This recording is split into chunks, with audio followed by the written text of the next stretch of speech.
Olá, turma, tudo bem? Como é que vocês estão? Bora lá, né, para mais um dia na nossa leitura, mais um tempo aqui com o Senhor.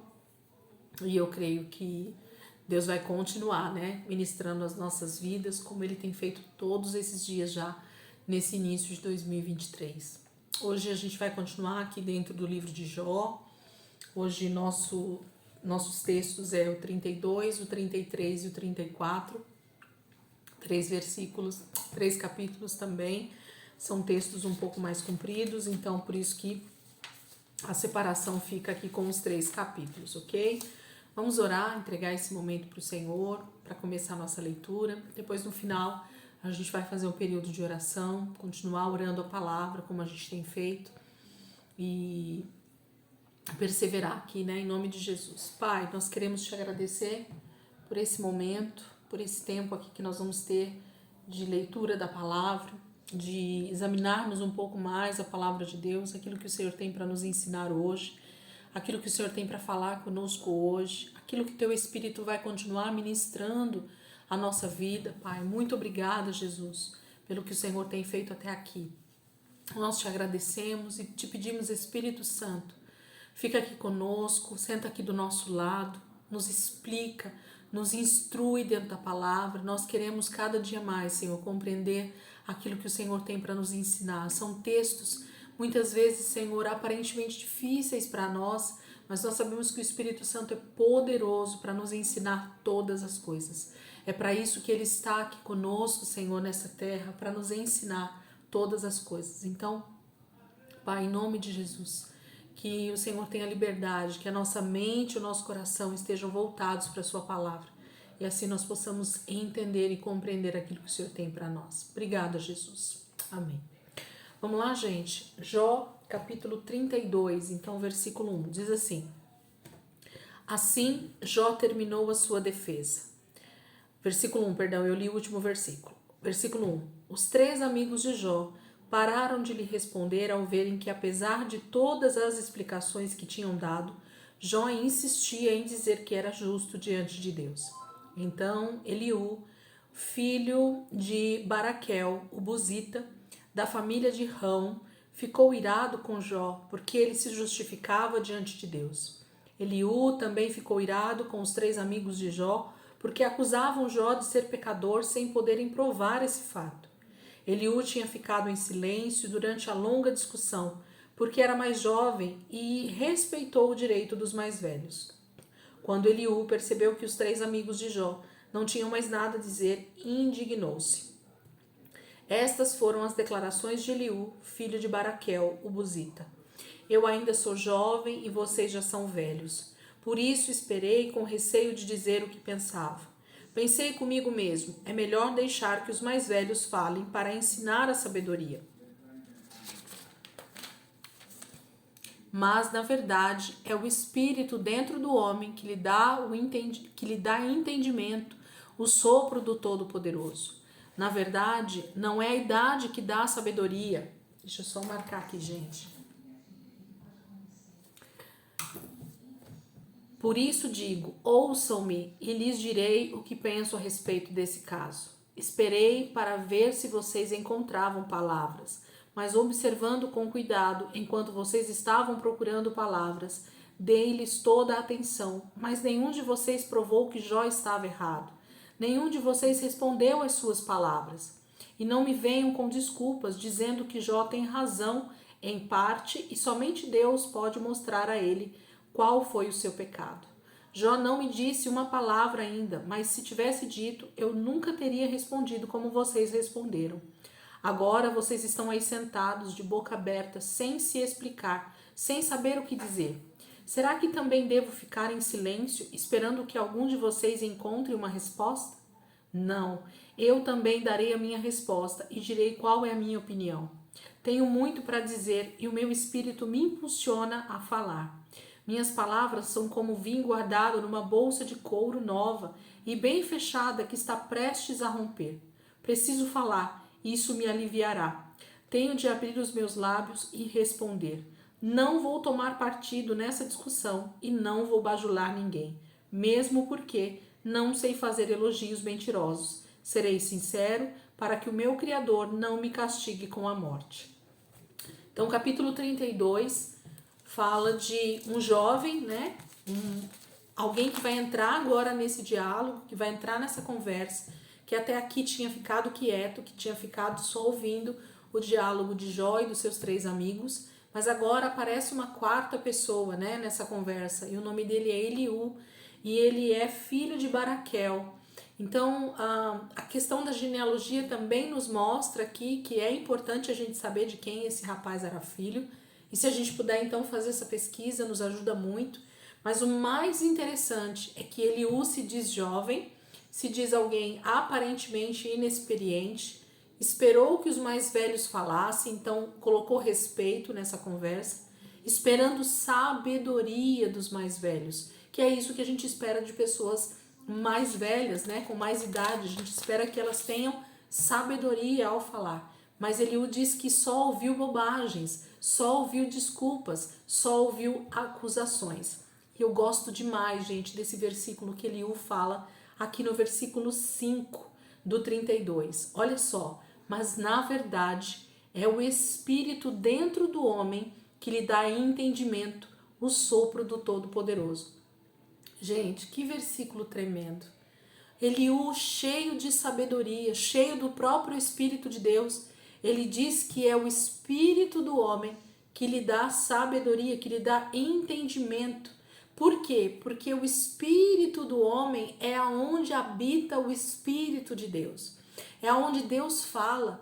Eu tenho uma aula dentro do canal aqui, gente, que fala só sobre essa questão das 3 partes do homem, né? Da tricotomia, espírito, alma e corpo. E nós precisamos saber que o homem só tem entendimento da parte de Deus, só consegue ouvir a voz de Deus se for no seu espírito. Espírito com letra minúscula, que é o nosso espírito, o espírito do homem. O espírito com letra maiúscula na Bíblia é o Espírito de Deus, é o Espírito Santo. Então aqui Eliú está dizendo para nós, mas na verdade é o Espírito dentro do homem que lhe dá entendimento. É onde Deus fala. Por quê? O sopro do Todo-Poderoso. É onde Deus habita, é onde o sopro de Deus está.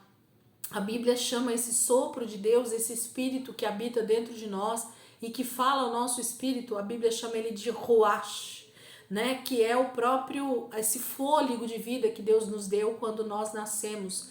Aquele sopro que Deus dá nas narinas de Adão e Eva, né? Esse é o Ruach no hebraico, né? Que é o próprio Espírito vivificando as nossas vidas. Então, se o homem é morto espiritualmente, ele não tem entendimento mesmo. Deus não consegue falar com ele. Por quê? Porque nós precisamos do nosso espírito vivo, através do nosso novo nascimento, para que Deus possa falar conosco. Gente, isso é tremendo. Entender isso faz toda a diferença no nosso coração. Se você puder, vai lá nessa aula. Se não me engano, é a primeira aula do curso de fundamentos que fala sobre essa questão das 3 partes do homem, né? Então, se você puder, vai lá, assiste essa aula, vai te fazer entender muito bem o que Eliú falou aqui, né? Na verdade, versículo 9, né? Versículo 6, perdão, gente, versículo 8, eu tava lendo, falando que era versículo 5, né? 32, 8, perdão, se eu falei 5, vocês me perdoem. Mas, na verdade, é o Espírito dentro do homem que lhe dá entendimento, o sopro do Todo-Poderoso. Aí o versículo 9. Na verdade, não é a idade que dá sabedoria. Não é, gente, não é. A sabedoria vem de Deus para a vida do homem. Então, independente da nossa idade, vocês adolescentes aí que estão lendo a palavra comigo esse ano, a sabedoria de Deus, ela está disponível para qualquer idade. Deus pode derramar da sua sabedoria, da sabedoria do alto, sobre as nossas vidas, independente da idade. Então, essa história de que os mais velhos só que tem sabedoria, nós sabemos, nós temos visto aqui na palavra de Deus que sabedoria só procede de Deus, e Deus dá sabedoria a quem busca, e Deus dá sabedoria a quem deseja a sabedoria dele. E Eliú vai começar a falar então dessas verdades da sua opinião. Capítulo 33, gente, vamos lá. Jó, ouça bem as minhas palavras, preste atenção no que vou dizer. Agora que comecei, não me interrompa. Minhas palavras estão na ponta da língua. Escute os meus argumentos e verá que tenho um coração íntegro e que usarei de palavras sábias. O Espírito de Deus me criou e o sopro do Todo-Poderoso é quem me conserva com vida. Ouça o que vou falar e depois me responda se for capaz. Bem, aqui estou eu, um homem como você diante de Deus. Eu também fui feito de barro. Não é preciso ter medo de mim. A minha mão não vai ser pesada sobre você. Ouvi bem o que você disse várias e várias vezes. Estou inocente, sou um homem limpo e sem pecado. Estou puro e sem culpa. Deus passou a minha vida numa peneira fina até encontrar algum pequeno erro e me acusar como seu inimigo. Ele prendeu os meus pés com correntes e examinou cuidadosamente todos os meus atos.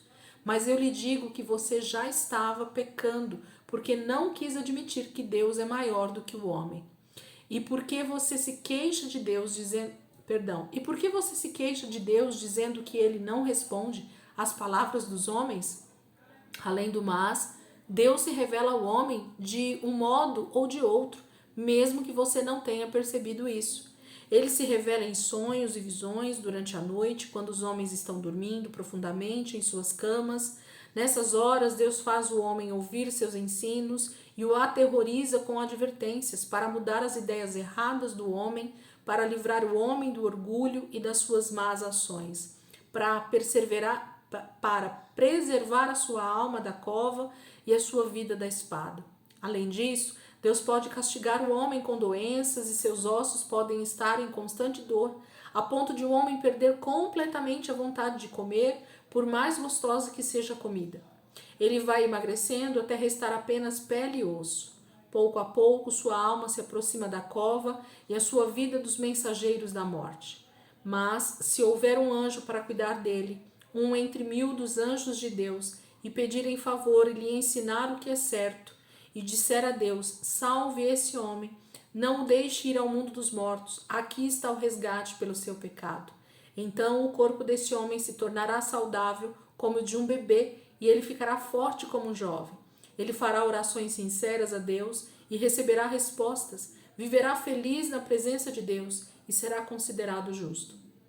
Depois ele dirá a todos, eu pequei, cometi injustiça, mas ele me perdoou. Deus me livrou do castigo merecido, impedindo que eu descesse a cova e viverei para desfrutar dos caminhos da luz. Sim, Deus faz essas coisas acontecerem na vida do homem, em alguns casos 2 ou 3 vezes, para livrar esse homem da morte e fazer brilhar sobre ele a luz da vida. Ouça com atenção, Jó, não diga nada por enquanto.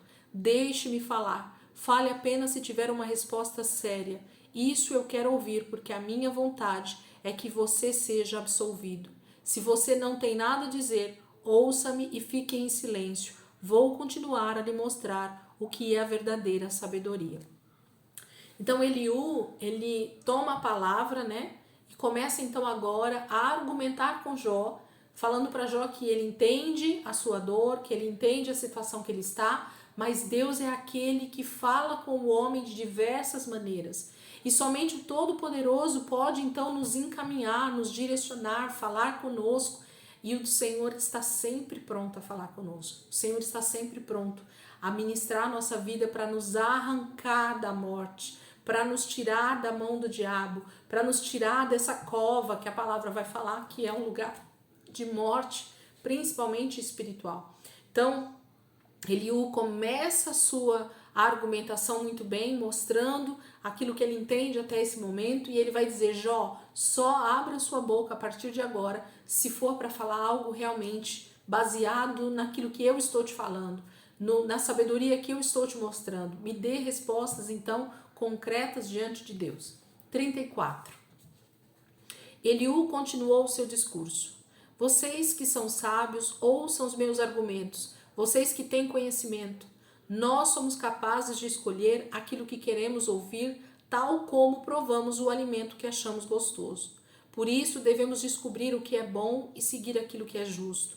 Jó afirma, eu sou justo e Deus me tratou com injustiça. Sou inocente, mas me consideram um mentiroso. Sofro uma doença que não tem cura, apesar de não ter culpa. Quem poderia ser tão atrevido como Jó, que despreza a Deus como se estivesse bebendo água. Ele anda como os perversos e se une com pessoas que não prestam e diz: não vale a pena tentar agradar a Deus. Vocês que têm bom senso, ouçam. Será que Deus faria alguma coisa errada? Será que o Todo-Poderoso cometeria injustiças? Ele dará a cada homem o que seus atos merecem. Cada um será castigado ou recompensado conforme as suas ações. Na verdade, o Todo-Poderoso não faz o mal e não é injusto com os homens. Além disso, quem entregou o poder para ele? Ele sozinho domina a terra e governa o universo. Que seria de nós se Deus retirasse o seu espírito e o seu sopro? Mais uma aqui. Toda a humanidade morreria num instante e o homem voltaria novamente ao pó. Portanto, se você é sábio, ouça bem o que vou lhe dizer. Como Deus poderia governar o universo se ele odiasse a justiça? Então, por que você acusa aquele que é justo e poderoso? Aqui na terra, não é ele que diz aos reis: vocês não prestam, e aos príncipes: vocês são desonestos? Ele não mostra parcialidade para com as pessoas que estão no poder, nem favorece os ricos em detrimento dos pobres, visto que todos foram criados por ele. O homem morre de repente, em plena noite, sem poder resistir às forças da morte. Os poderosos são retirados sem a ajuda de mãos humanas, pois Deus observa de perto todas as ações dos homens, ele vê todos os seus passos. Não existe lugar, por mais sombrio que seja, onde os que fazem o mal possam se esconder de Deus. Deus não precisaria observar a vida do homem por muito tempo para levá-lo a julgamento. Sem fazer alarde, ele destrói os poderosos e coloca outros em seu lugar, porque já conhece as ações desses homens e assim manda um castigo pesado que os esmaga durante a noite. Deus castiga os poderosos por causa da sua impiedade diante de todo o povo, porque se afastaram dele e se recusaram a obedecer às leis divinas. Eles fizeram os necessitados gritar diante de Deus, e ele ouviu o clamor deles e os atendeu. No entanto, se Deus se calar, quem poderá condená-lo? Se esconder o seu rosto, quem poderá vê-lo? Ele domina sobre os homens e nações, para evitar que os perversos dominem e não engane o povo. Talvez alguém diga a Deus: sou culpado, não vou mais pecar. Se ainda há algum pecado escondido em minha vida, mostre-me e eu nunca mais voltarei a fazer isso. Quanto a você, não deve pensar que por isso pode escolher sua recompensa e tomar as decisões em lugar de Deus. É você, Jó, que deve dizer, não eu. Diga-nos o que está pensando. Qualquer pessoa de bom senso e sábia que me ouve me declara: Jó agiu sem sabedoria. O que ele diz não faz sentido. Ah, se Jó sofresse o castigo mais severo, pois falou contra Deus da mesma maneira que falam os pecadores rebeldes. Aos pecadores você acrescenta rebeldia. Você menospreza Deus na nossa presença e não para de falar contra ele. É isso aí. Então, Eliú faz, toda essa argumentação com Jó, mostrando que Jó muito provavelmente está falando demais, está expondo demais a Deus, está tentando se justificar demais, está tentando argumentar demais com Deus, está tentando atacar demais a Deus, dizendo que Deus precisa, que Deus precisa, que Deus precisa, mas Eliú diz assim: Deus não precisa fazer nada, Jó. Deus, ele é soberano, Deus é todo poderoso. Eu e você também aqui agora nessa leitura, nós precisamos entender que Deus é soberano. Ele faz comigo e com você, com a terra e com tudo que ele criou, o que ele quiser. Mas como Deus é imutável, como Deus não muda e como a sua palavra ela é fiel para se cumprir, então Deus nos ama. E Deus faz sempre tudo com justiça. E Deus faz tudo sempre com muita sabedoria, porque ele é detentor de toda a sabedoria. E como eu falei lá nos primeiros capítulos, gente, o livro de Jó é um livro de muita reflexão, é um livro de muito pensar sobre as circunstâncias que nos rodeiam diariamente e saber que às vezes o homem, o ser humano, pode passar por coisas difíceis como Jó está passando, e ainda assim Deus está sentado no seu trono, dominando sobre a terra, fazendo justiça sobre a nossa vida. Ainda que aparentemente para nós isso não seja verdade, porque os nossos pensamentos não são os pensamentos de Deus. Os nossos pensamentos são muito aquém. A sabedoria de Deus excede o nosso entendimento, a palavra fala, né? Então, nós não temos como argumentar com Deus, porque nós nunca conseguiríamos alcançar os pensamentos dele a respeito do que ele quer fazer na nossa vida ou através da nossa vida. Já falei lá no início também, gente, vou repetir aqui. Quantos de nós amamos falar sobre homens e mulheres de Deus que foram exemplo na história, que deixaram a sua marca, o seu testemunho, mas que nós não temos coragem de viver e passar pelo que essas pessoas passaram para ser também um testemunho de Deus nessa terra? Quantos de nós queremos ser verdadeiros mártires, né? Morrer testemunhando de Jesus para nos tornar boas testemunhas de Cristo? Quantos de nós quer ser João Batista? Quantos de nós quer ser Estevão, apedrejado ali logo no início do tempo da igreja? Quantos de nós queremos ser Pedro, Paulo, Tiago, João? Quantos de nós queremos ser esses homens e mulheres que passaram pela história da humanidade, né? Que foram grandes homens de Deus, mas nenhum de nós quer passar as circunstâncias difíceis que esses homens passaram para se tornar testemunhas vivas. Então, essa é a grande questão. Deus usa as nossas vidas para nos fazer ser glorificados nele, né? Para dar glória para ele, para que Deus seja visto através da nossa vida, dos nossos testemunhos, mas passar pelo processo é o que ninguém quer. Passar pela circunstância é o que ninguém quer. E aí, quando nós estamos passando, é a parte mais difícil. É onde a gente abre a nossa boca como Jó, para falar algumas coisas que a gente não deveria, para julgar algumas circunstâncias como a gente não deveria, ou pior, para ser os amigos de Jó, né? Aqueles que apontam o dedo, apontam para as pessoas e dizem: olha, você deve estar em pecado, você deve ter feito alguma coisa de muito ruim, você realmente deve ter pecado contra Deus, porque olha a maldição que veio sobre a sua vida. Nós atacamos muito facilmente. Já falei bastante sobre isso, então não vou ficar repetindo aqui. Amém? Mas Eliú traz muita sabedoria realmente em seu discurso, em seu argumento. E outro versículo aqui dentro do capítulo 34, que chama muito a minha atenção sempre, gente, é o versículo 14 e o versículo 15. Ele diz aqui: que seria de nós se Deus retirasse o seu espírito e o seu sopro? Toda a humanidade morreria num instante e o homem voltaria novamente ao pó. Pensa comigo como Deus criou o homem. Deus faz o homem do pó da terra, cria Adão, né? Molda Adão do pó da terra. E depois de Adão já moldado, ele então sopra o sopro de vida nas narinas do homem. E o homem passa a ser uma alma vivente. E a partir daquele momento, Deus então não retira mais esse sopro de vida da terra, o ar que nós respiramos, na verdade o ruach, né? Esse Espírito de Deus que está sobre nós, esse fôlego de vida que está sobre nós, ele não retira mais e nós precisamos desse ar que opera em toda a atmosfera da terra para nos manter vivos. Mas se nós fizéssemos assim, ó,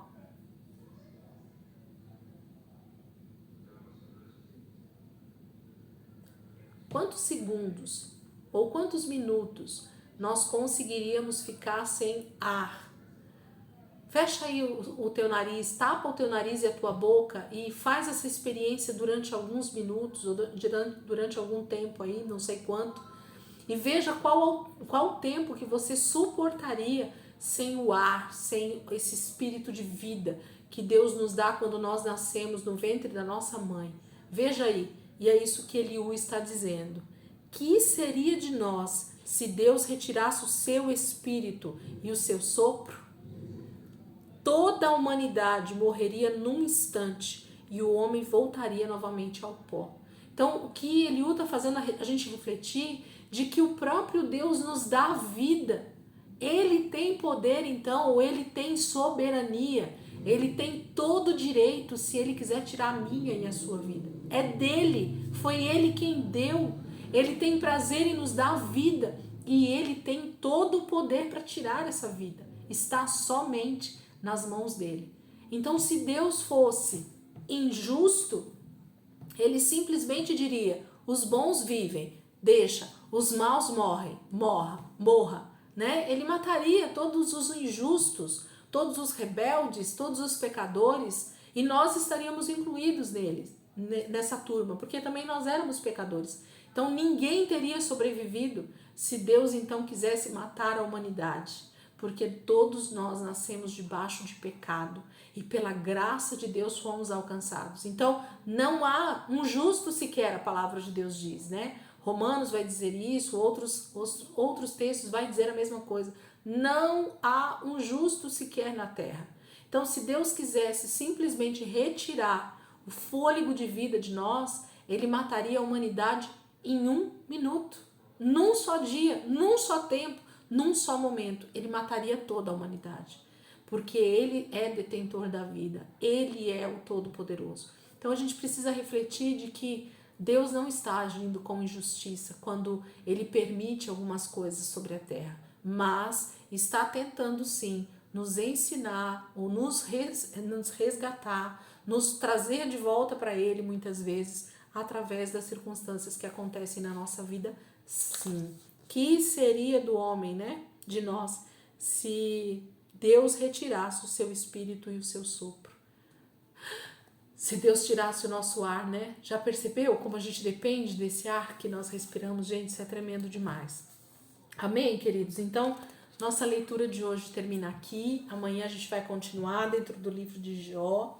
E a gente ainda vai sexta, sábado e domingo, se não me engano, né? A gente começa a semana 3, o dia 1, terminando aí com Jó. Então, a gente tem... Amanhã já é sexta, perdão. Amanhã é sábado, né? Hoje é dia 13, depois sábado, dia 14, domingo, dia 15, segunda, dia 16. Então, segunda-feira a gente já termina o livro de Jó com um desfecho tremendo e maravilhoso. E o Espírito Santo vai continuar ministrando as nossas vidas nesses próximos dias. Amém? Então, quem tá aí comigo só durante a leitura, Deus abençoe. Ótimo dia aí para vocês, ótima tarde, ótima noite, não sei em que momento que você tá vendo esse vídeo, né? Mas que o Espírito Santo possa continuar ministrando a tua vida aí em nome de Jesus, amém? Nós vamos orar agora, a gente vai orar um pouquinho mais a palavra, a gente tem decidido, né, orar, e então a gente vai passar esse tempo aqui com o Senhor, e eu queria que você meditasse hoje comigo, que você orasse junto comigo, num texto poderoso dentro da palavra, que tá lá em Josué, capítulo 1, do versículo 7 ao 9. Josué é aquele que fica, né, no lugar de Moisés, para levar o povo a habitar na terra prometida. E esse homem tem muito a nos ensinar. E a gente vai falar um pouquinho dele quando a gente começar lá na leitura, a falar sobre os textos onde Josué toma, né, o lugar de Moisés na tomada da terra. E a gente vai ver quão poderoso esse homem e o quanto ele tem para nos ensinar e qual é essa tipologia que Deus está usando através da vida de Josué. E vocês vão se surpreender como Deus é poderoso para nos ensinar tantas coisas através da palavra. Mas vamos aproveitar hoje a oração de Josué e orar também, né, essa oração poderosa para as nossas vidas, amém? Então vamos lá, Josué capítulo 1, do versículo 7 ao versículo 9, é o que a gente vai orar. Diz assim: Senhor, tu disseste, seja forte e muito corajoso. Assim sendo, peço um coração forte e corajoso. Senhor, nessa noite, nós queremos sim aproveitar, Senhor, essa palavra que o Senhor falou com Josué e que o Senhor acaba falando todos os dias comigo, com cada um dos meus irmãos que está aqui nessa oração, mas em particular, sim, Senhor, comigo nessa noite, porque nós, individualmente aqui na oração, queremos tomar posse, Senhor, daquilo que a Tua palavra diz para nós. Durante esse ano de 2023, Senhor, nós queremos declarar cada vez mais, Senhor, essa palavra viva e poderosa, e que vai nos dando então entendimento, sabedoria, nos fazendo compreender e viver aquilo que a tua palavra diz. Então, Senhor, eu quero declarar nessa noite, o Senhor disse para mim, Elisângela, nessa noite, e o Senhor está dizendo todos os dias para cada um de nós, seja forte e muito corajoso. Senhor, por que força? Por que coragem, Senhor? Porque quando Josué recebe essa palavra, ele precisava entender, compreender no seu espírito que era o Senhor quem estava então fortalecendo, era o Senhor quem estava dando a coragem necessária para que ele avançasse, para que ele continuasse a caminho daquele lugar que o Senhor prometeu para aquele povo de Israel. Mas como a sua palavra, Senhor, ela é viva e eficaz e nos leva sim a compreender também isso, nós também estamos no estágio exatamente como Israel estava, entre o Egito, que representa a nossa libertação, que representa o mundo onde nós estávamos, que representa a prisão de Faraó, do diabo sobre as nossas vidas, e o Senhor foi lá, através da cruz, através da salvação, e nos resgatou desse lugar de escravidão, desse lugar de prisão, onde o diabo tinha domínio sobre nós, e nos levou e nos está transportando para o teu reino, Senhor. E o Senhor já nos levou. Colossenses 1,13 diz isso. O Senhor nos transportou do reino das trevas para o reino do Filho do seu amor. Jesus tem um reino e o reino de Jesus é nessa terra e ele já foi inaugurado na morte de cruz, naquele dia em que ele disse está feito, está consumado. E a partir desse momento o Senhor diz para mim e para todos os meus irmãos e para todos aqueles que creem, seja forte e corajoso, porque agora nós estamos justamente entre o Egito e entre a Nova Jerusalém, entre o Egito, o mundo, essa era caída, esse tempo totalmente perdido, e a Nova Jerusalém que está descendo do céu e que mais do que depressa, Senhor, o Senhor está voltando. É muito breve, Senhor, falta pouco para o Senhor cumprir essa promessa, para o Senhor cumprir esse tempo em que o Senhor vai vir nas nuvens, em que a Nova Jerusalém vai descer dos céus e vai sim, Senhor, ser implantado então o teu reino e nós vamos tomar posse dessa terra prometida para nós. Então nós estamos aonde, Jesus? Nos ensina, nos faz compreender isso. Nós estamos exatamente no meio do trajeto, exatamente no mesmo deserto que Israel estava entre o Egito e a terra prometida. Mas esse lugar, esse deserto, Senhor, não é um lugar que nós muitas vezes falamos por causa das nossas dificuldades, por causa das lutas que nós vivemos. Não, não. É somente, Senhor, um caminho, é um trajeto, é um meio entre o lugar da nossa libertação, que é o Egito, e o lugar da nossa promessa, do nosso descanso. O Senhor disse para Josué, não nessa palavra, mas em outra, que o Senhor daria descanso para o teu povo. E nós estamos caminhando rumo a esse lugar de descanso, Senhor.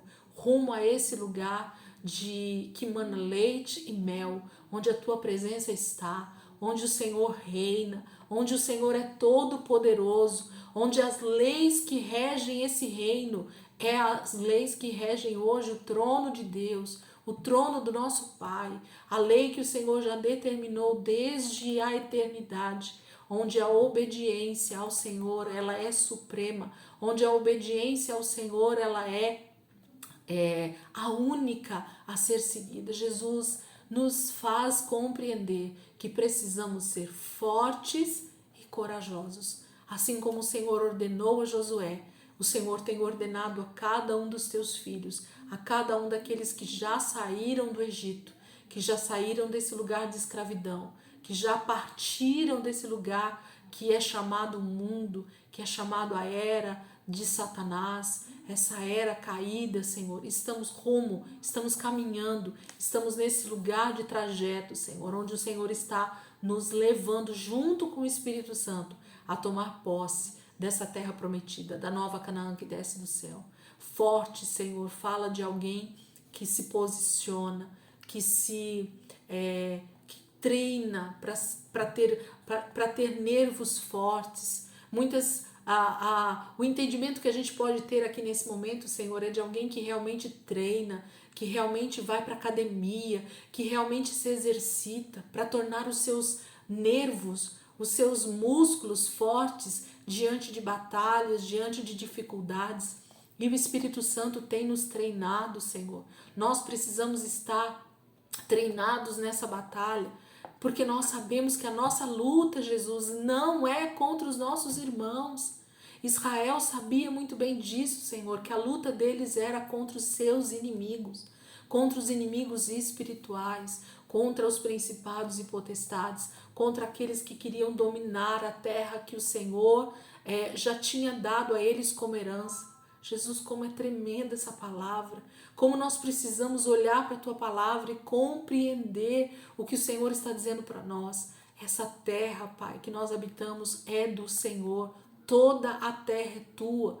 E infelizmente os nossos inimigos, o diabo junto com uma terça parte dos anjos, derrubados do céu por rebeldia, tomaram posse, Senhor, dessa terra e estão como moradores nesse lugar e estão querendo continuar morando neste lugar, estão querendo, Senhor, fazer dos seus filhos, da criação perfeita do Senhor, rebeldes, aqueles que desobedecem, aqueles que desonram o Senhor.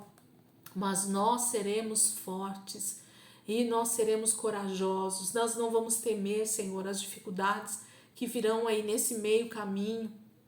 Nós não vamos temer, porque o Senhor tem dito para nós sermos fortes e corajosos. Não é o nosso irmão que está dizendo isso, não é o nosso amigo que está dizendo isso, mas é o nosso Deus forte e poderoso nas batalhas quem está dizendo isso. É o Senhor que ia na frente das batalhas de Israel, era o Senhor que ia na frente da batalha junto com Josué, Senhor. O Senhor sempre esteve em cada uma das guerras de Israel. Quando os seus inimigos, Senhor, se levantam, o Senhor se levanta também para guerrear em nosso favor. Ai daqueles que se levantam contra os ungidos do Senhor. Ai daqueles que se levantam contra os seus escolhidos. Pai, quando fala ai daqueles, está falando dos nossos inimigos espirituais. Nós precisamos amar uns aos outros, Senhor, amar os nossos irmãos. Nós precisamos zelar uns pelos outros. Nós precisamos cuidar uns dos outros e sermos fortes e corajosos. Nos unirmos nessa grande batalha, Senhor, contra os nossos inimigos espirituais, para que nós possamos, então, alcançar a vida eterna, alcançar a vida com o Senhor, alcançar essa nova Jerusalém, essa terra tão prometida, que nós almejamos tanto, Jesus. Nos leva para a tua palavra, Senhor, e nos faz entender esse plano tão perfeito de redenção que o Senhor tem para nós. Obrigada, Espírito Santo, por nos dar esse alívio, nos trazendo essa palavra de consolo, nos trazendo essa palavra de ânimo, seja forte e corajoso. Senhor, eu quero ter coragem para não negar o teu nome, Senhor. Eu quero ter coragem para dizer a verdade diante das adversidades. Pai, eu quero ter coragem para não esmorecer diante do exército que pode aparentemente ser maior. Pai, eu quero ter coragem para me levantar e dizer: o Senhor é aquele que está na minha frente, mas eu vou lutar as minhas guerras, eu vou lutar as minhas batalhas, porque o Senhor vai estar sempre comigo. O Senhor disse isso, que o Senhor estaria conosco até o fim dos tempos, até a consumação dos séculos, até que essa nova Jerusalém venha do céu e nós possamos tomar posse dela. Ajuda-me a ter cuidado de obedecer a toda a lei que o seu servo Moisés nos deu. Dê-me a força para não desviar-me dela, nem para a direita, nem para a esquerda, para que eu seja bem-sucedido onde quer que eu for.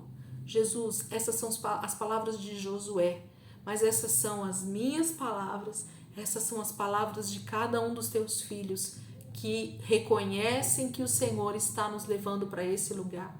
Ajuda-me a ter cuidado de obedecer toda a lei. Senhor, toda a tua lei é justa, é perfeita, é agradável, nos leva para esse lugar, Senhor, de santificação, nos leva para esse lugar de obediência, nos leva a este lugar de proteção. Pai, quando nós obedecemos a tua palavra, o Senhor nos protege, porque a tua palavra traz proteção. Quando nós obedecemos a lei, a própria palavra nos protege contra todo mal. Então nos ajuda, Senhor, a obedecer toda a lei, para que nós possamos ser guardados. Porque Moisés deixou a lei para que nós pudéssemos então olhar para ela. O Senhor ungiu Moisés, Pai, esse homem que é a tipologia do próprio Cristo. O Senhor Jesus já nos deixou toda a lei. O Senhor já nos deixou toda a palavra, para que através dela, Senhor, nós possamos então estar sempre obedecendo ao Senhor. Que nós possamos olhar para a palavra e ver Jesus todo o tempo nos ensinando o caminho que nós devemos seguir. O Senhor é o caminho, a tua palavra é esse caminho que nós devemos seguir, Pai. E Pai, hoje eu declaro, não permitirei que este livro da lei saia da minha boca, mas nele meditarei dia e de noite. Orarei a sua lei, a Bíblia, em voz alta ao Senhor todos os dias. Senhor, essa é uma promessa que eu quero para a minha vida, Senhor. Que eu possa meditar na tua lei, Senhor, de dia e de noite. Meditar, Senhor, nós temos entendido que é pensar, que é pôr os nossos pensamentos na tua palavra. A gente lê a palavra, Senhor, e depois fica ali pensando nela. A gente fica ruminando, Senhor. A gente fica resmungando a palavra para que isso venha, Senhor, sim, se tornar uma verdade para nós. A maior arma, Senhor, do nosso inimigo é tentar tomar a nossa mente com pensamentos que vão contra a tua palavra.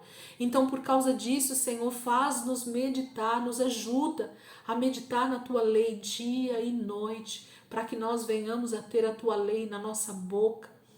Eu não permitirei, Senhor, que este livro da lei saia da minha boca. Senhor, eu vou falar da tua palavra de dia, de noite, de tarde, Senhor, com a minha família, com os meus amigos, para mim mesma, Jesus, eu vou falar da tua lei, eu vou falar desse livro. A Bíblia, Senhor, vai ser o meu instrumento maior de fala, porque a tua palavra é a verdade, Senhor.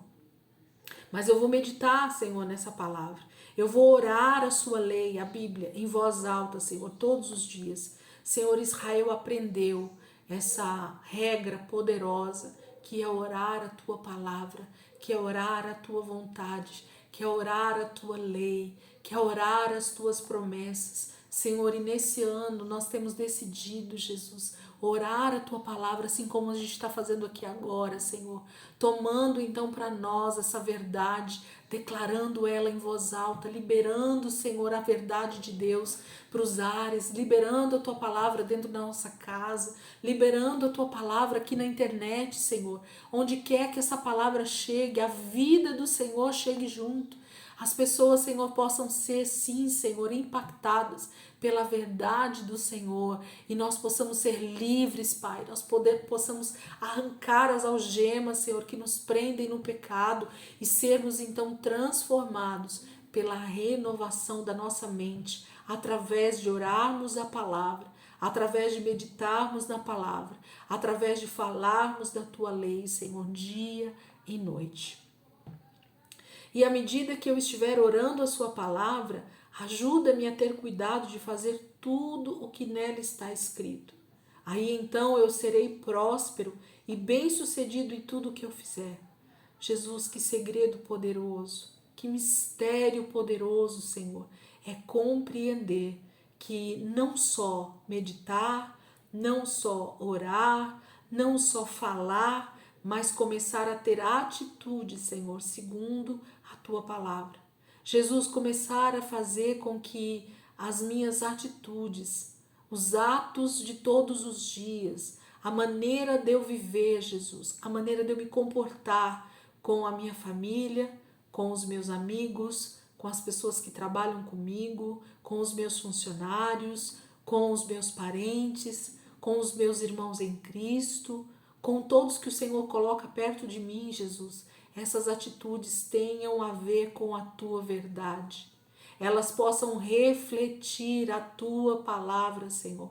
As pessoas possam olhar para mim, possam olhar para as minhas palavras, possam olhar para as minhas atitudes e ver Jesus, e ver o Senhor, e serem então, Senhor, impactados pela tua presença, pela palavra que é viva, que nos faz refletir sobre o nosso pecado e nos faz então entender o quão pecadores nós somos, o quão dependente nós somos do Senhor para sermos libertos, para sermos transformados. Jesus, a tua palavra transforma a minha mente. A tua palavra é aquela que pode transformar o meu modo de pensar, que tem sido moldado segundo os padrões deste mundo, segundo os padrões dessa era. Mas nós decidimos, Pai, meditar na tua palavra, orar a tua palavra e colocar em prática, mesmo que vá contra o sistema, mesmo que vá contra, Senhor, a sociedade, mesmo que vá contra os valores desse mundo, Pai. Nós queremos viver a tua palavra, nós queremos testemunhar a tua palavra, nós queremos então compreender e viver a tua palavra, Jesus, porque assim nós vamos prosperar em tudo que nós fizermos. E eu quero entender, Senhor, que essa prosperidade não tem a ver com riquezas simplesmente materiais, não tem a ver com o padrão de prosperidade desse mundo, mas tem a ver com nada nos faltar, nada nós teremos falta, nós teremos a tua presença, nós teremos o nosso sustento, nós teremos o nosso lar, nós teremos, Senhor, a nossa paz, nós teremos a nossa alegria, porque toda essa prosperidade vem da presença do Senhor em nós, vem da tua palavra sendo então, Senhor, encharcada em nós, vem, Senhor, dessa vivência da tua palavra todos os dias. Como é bom, Senhor, viver debaixo da verdade, viver debaixo de integridade, viver debaixo de comunhão com o Senhor. Jesus, muito obrigada pelo Senhor estar nos levando para esse lugar de maior comunhão, nos levando para esse lugar de maior intimidade, nos levando para esse lugar de maior entendimento da verdade que a tua palavra nos diz. Jesus, não permita que nós venhamos a desistir, mesmo diante das afrontas, mesmo diante de um exército enorme contra nós, querendo nos destruir. Nós vamos nos levantar em força e coragem, porque o Senhor vai estar conosco. O Senhor vai estar conosco todo o tempo. O Senhor prometeu, e é essa promessa que eu quero viver, Jesus, todos os dias da minha vida, de que o Senhor estaria conosco todos os dias. Não só hoje, Jesus, todos os dias. Não só hoje, Jesus, todos os dias, até a consumação dos séculos. Obrigada, Jesus. Assim sendo, como o Senhor me ordenou que eu fosse forte e corajoso, oro para que eu seja forte, oro para que eu não fique aterrorizado à medida que o seguir. Não ficarei desanimado à medida que estiver vivendo na prática a minha fé, porque o Senhor está comigo, onde quer que eu vá. Jesus, onde quer que o Senhor me envie, onde quer que eu vá, onde quer que eu esteja, onde quer que eu vá, Senhor, a tua presença está comigo. A tua presença está comigo. É nisso que nós queremos crer, Senhor. Por isso que nós não vamos desanimar. Por isso que nós não vamos nos aterrorizar. Por isso que nenhuma circunstância, Senhor, nessa terra, econômica, política, social, Pai, religiosa, nada nos fará mudar o pensamento que nós temos a respeito de quem o Senhor é, a respeito daquilo que o Senhor tem nos ensinado na tua palavra, Jesus. Nos faz perseverar nessa fé, nesse entendimento, Senhor, que a nossa vida seja fortalecida no Senhor e na força do seu poder, Pai. É o Senhor quem é poderoso e então nos faz fortes e corajosos diante das batalhas, Pai. Muito obrigada, Jesus, por essa noite. Muito obrigada por esse tempo, Senhor, com a Tua palavra. Nos faz avançar, Senhor, dia após dia, Senhor, nesse mesmo entendimento, nessa mesma fé. Em nome de Jesus. Amém. Amém, queridos. Glória a Deus pela nossa vida. Glória a Deus por esse momento tão poderoso, tão glorioso na presença do Senhor. Como é bom orar a palavra, meditar na palavra e ter a palavra de Deus como nossa bússola, né? A nossa direção. Muito obrigada. Deus abençoe a todos vocês. E amanhã, se Deus quiser, a gente está aqui de volta para continuar lendo, meditando e orando em nome de Jesus. Deus abençoe e ótima noite aí para vocês.